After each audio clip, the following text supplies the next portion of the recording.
So today's gospel lesson comes from my favorite of the four, the Gospel of John, which is the mystic gospel. Hear this good word. When it was almost time for the Jewish Passover, Jesus went up to Jerusalem. In the temple courts, he found people selling cattle, sheep, doves, and others sitting at tables exchanging money. So he made a whip out of cords and drove all from the temple courts, both sheep and cattle. He scattered the coins and the money changers and overturned their tables. To those who sold doves, he said, "Get these out of here. Stop turning my Father's house into a market." His disciples remembered that it was written, "Zeal for your house will consume me." The Jews then responded to him, "What sign can you give us to prove your authority to do all of this?" Jesus answered them, "Destroy this temple, and I will raise it up in 3 days." They replied, "It has taken 46 years to build this temple, and you are going to raise it in 3 days?" But the temple he had spoken of was his body. After he was raised from the dead, his disciples recalled what he said. Then they believed the scripture and the words that Jesus had spoken. Now, what makes this particular gospel unique from the other three is that John places the turning over the tables in the temple at the very beginning of his gospel, whereas the others, what we call the synoptics, Matthew, Mark, and Luke, it was at the end. And it made sense to have it at the end, because then this became the catalyst by which the religious authorities were then moving against Jesus to go ahead and kill him and get him out of the way. But John puts it at the very beginning. At the very beginning of his ministry, this is what happened. Now, once upon a time, Will Rogers once said, "When people say, it's not about the money, it's about the principle of the thing, it's about the money." So you all are familiar with that claim. So what was happening in the temple courts? On the high holy days, people would travel from all around, and they would bring their animals for sacrifice and to participate in the high holy day services and sacrifices in the great temple. Some people did not want to take the risk of having an animal that would not pass the test, so they would wait till they got to the temple to purchase the animal. Or if someone did bring an animal, it could get sick along the way, maybe run away. So it made sense. This actually provided a wonderful service. So these were animals that had already been approved of to be lifted up for sacrifices by the high priests and so forth at the temple services. All right. Money changers. Anybody here dealt with a money changer? I did once. This wasn't the actual amounts, but basically I need 10 euros because I was going to Italy. So given the exchange rate, I had to pay $15 to get 10 euros, and then a $15 service fee to get the 10 euros. Yeah, I did that once. Now I have a wonderful credit card that just exchanges everything for me, which is wonderful. And if I get cash out of one of their ATM machines, it just charges me 3%. So there you go. Wait till you get there next time. Learn that lesson. But there's a lot of money in that, right? And see, they were collecting for the temple tax, so you could only use one currency for that. So all of this was taking place in the courts of the temple. I'm sure it started out as something very useful and good, as a service to all the pilgrims who came there. But eventually, it was good commerce. So why in the world did Jesus get so upset? All right, let's take a look. The way the ancient temple was set up, you had the Holy of Holies. And this is where they believed God literally dwelt, inside the Holy of Holies. Then you had the altar area for the sacrifice. Then you had the court of men. Then outside the court of men were the court of women. And then outside of that were the court of the Goim, the nations. And that would be people who would be God-fearers. Now, a God-fearer was a person who was not born Jewish, but who had adopted the Jewish religion. Okay, so the court of men and the court of women were people who were born into Jewish traditions and families. The outside temple area was the court of the nations. Guess where all the commerce was taking place? In that outside temple. Now, one of the things that I discovered about this passage as I was looking at it in Greek is that John uses two different words for temple. In verse 14, where it says, "And Jesus went into the temple and made a whip of cords and drove everybody out." That word just literally means a sacred place, a sacred thing. The same word would be to use to describe sacred scriptures or a sacred place, but it's sacred. How interesting. Now, later in the text, in verses 20 and 21, where he says, "Destroy this temple, and in 3 days I'll build it up." And then the religious leaders say, "It took 46 years to build this temple." That Greek word is an actual temple. It still means sacred, but it's talking about a physical structure. So when Jesus went into this sacred place, he saw that people were being exploited, and their ability to worship was being compromised. So Jesus had a fit. After he threw his fit, the religious authorities came up to him and they said, "By what authority do you have to do with this?" Now, this Greek word, "by what authority," it means show us that God in some way has ordained you to do this and given you authority to do this, so that your behavior is speaking as God is speaking and not of your own accord. That's what they were asking for. By what authority?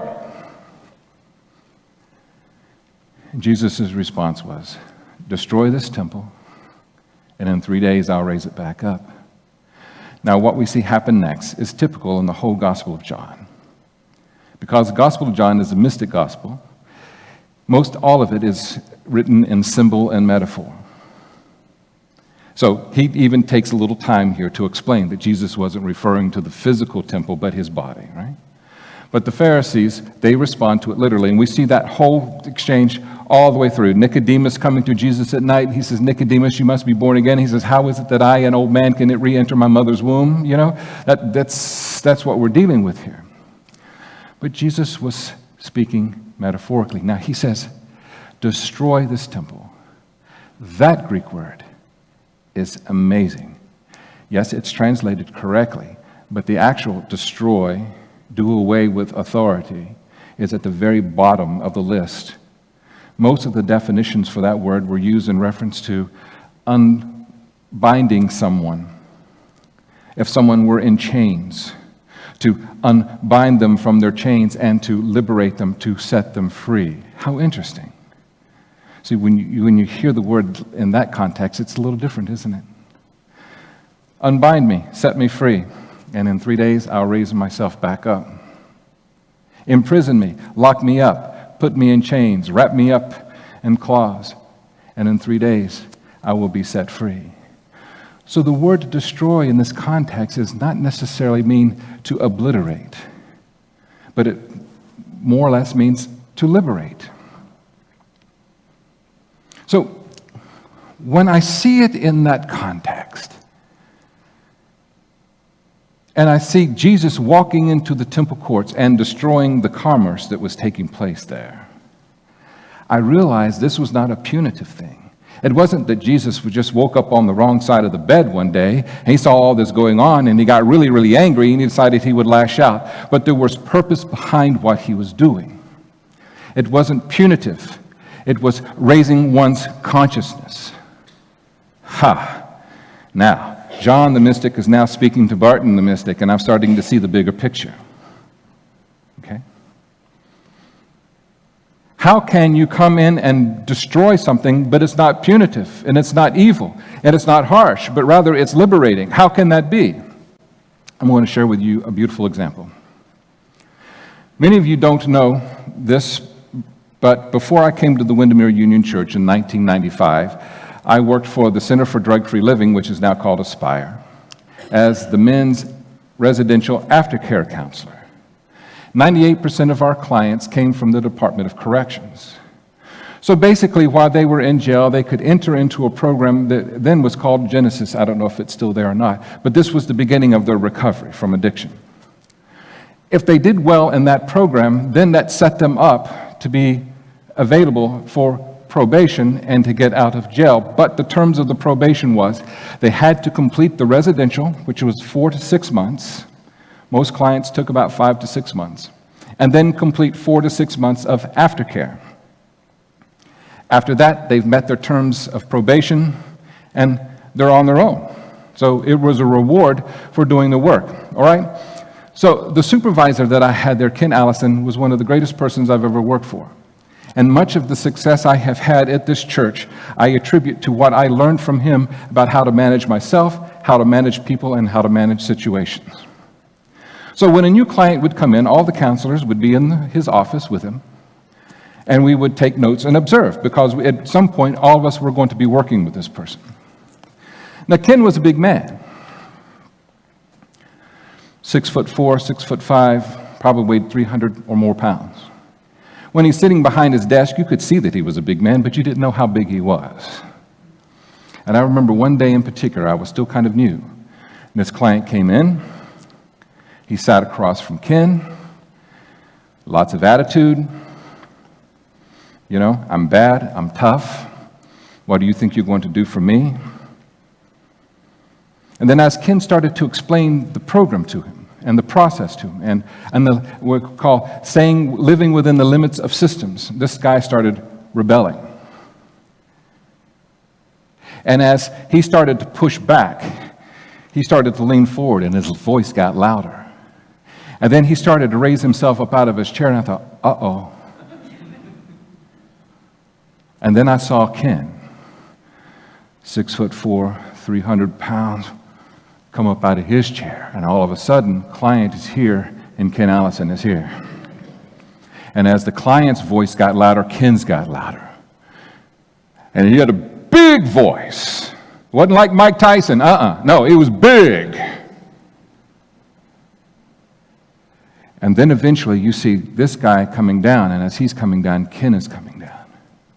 For a moment there, I thought, oh my God, there's going to be a fight. And I was like scared. Then something miraculous happened. Out of the voice of Ken came the softest, most loving, compassionate, kind voice. And he looked at the guy and he says, now see, this is a great opportunity you have. And it's when you do what you just did then, that's what sabotages your life. And I just want you to know that you don't have to do this. You have an opportunity here now to let us teach you healthier life skills and decision-making skills. Help you not to have to go back to the life you've always been to. And then he would just start describing what that life is like and how people there had been helped. And then that big tough guy from the Department of Corrections, tears were coming out of his eyes. And then, see him wiping away really fast.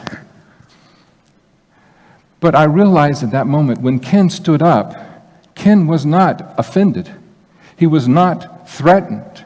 He did not feel that he had to strike out. It was not punitive. Ken just raised the level so that the other client would then fall back, and when he did, then the compassion and the love. He did what he did not as a punitive measure, but as a measure of love to help him see what it is he does to keep his life so screwed up. That's what I believe that Greek word, destroy, means. That's what I think it means. When bad things happen to us, we think that God is punishing us because that's what we've been taught. Well, not here, but in other places. No. So now I think, okay, we're looking at this story. And Jesus was in a sacred place where people were exploiting others in the sacred place.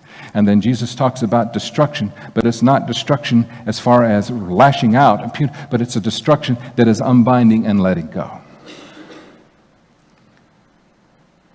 When Jesus was talking about the temple, he was talking about his physical body, as the passage tells us. And when the religious leaders were talking about the temple, they were talking about the actual structure.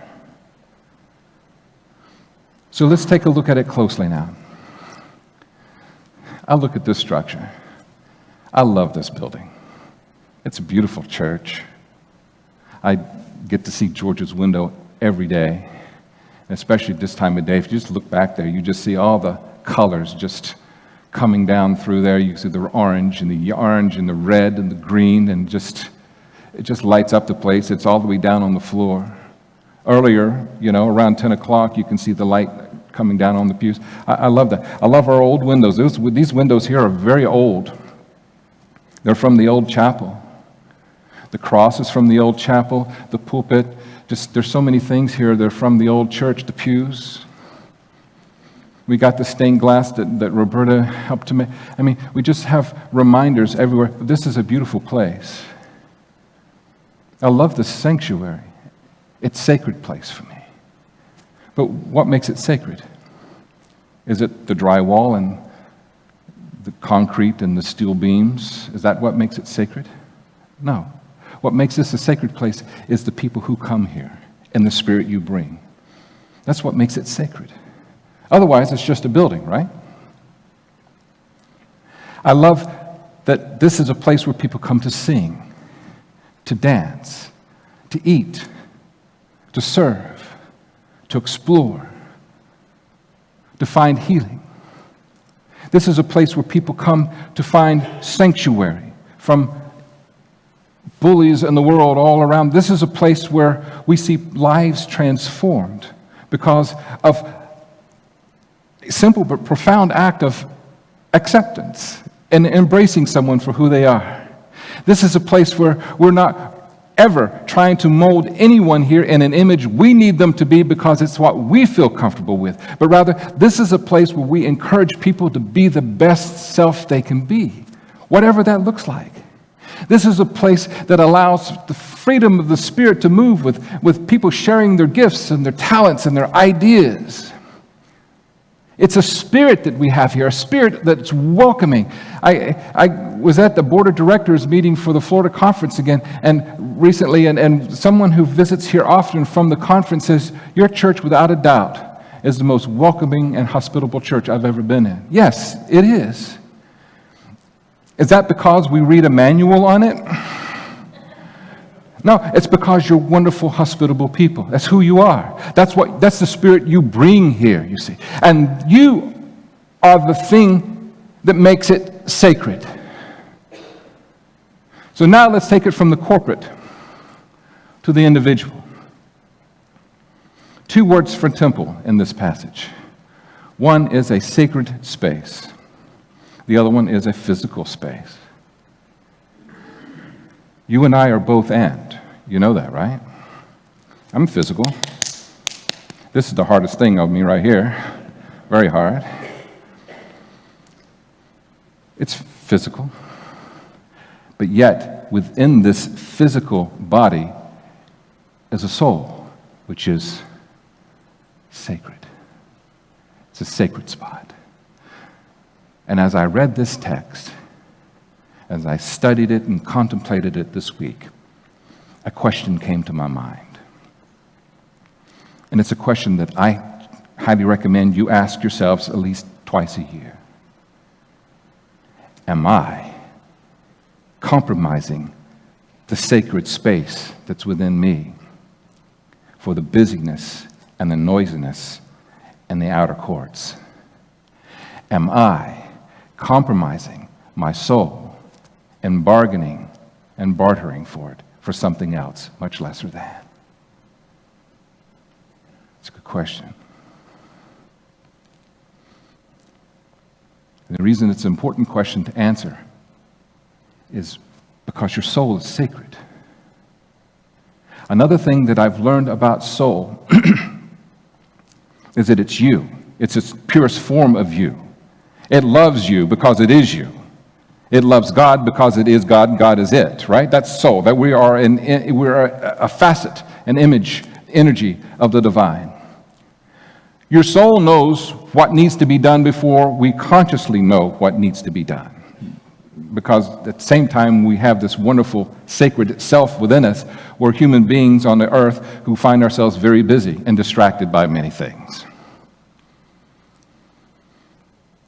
There are times in life when your soul sees you compromising and bartering your sacredness.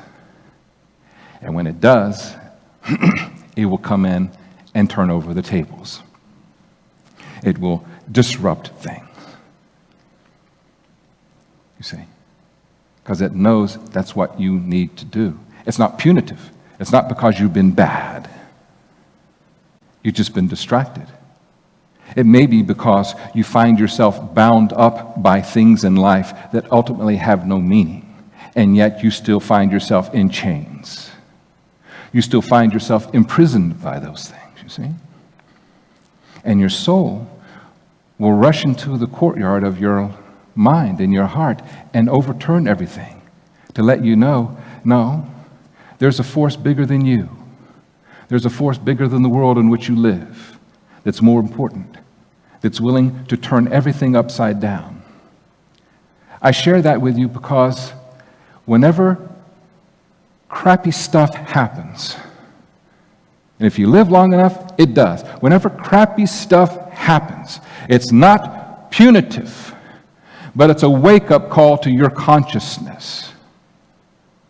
Because somehow, some way, we're compromising our sacred self, or we're severely distracted and we need to bring our focus back. Think about times in your life when you thought, this is absolutely the worst thing that could have ever happened to me. And 10 years later, you look back and say, oh my God, I thank God that happened because this is what happened afterwards. Am I right? So,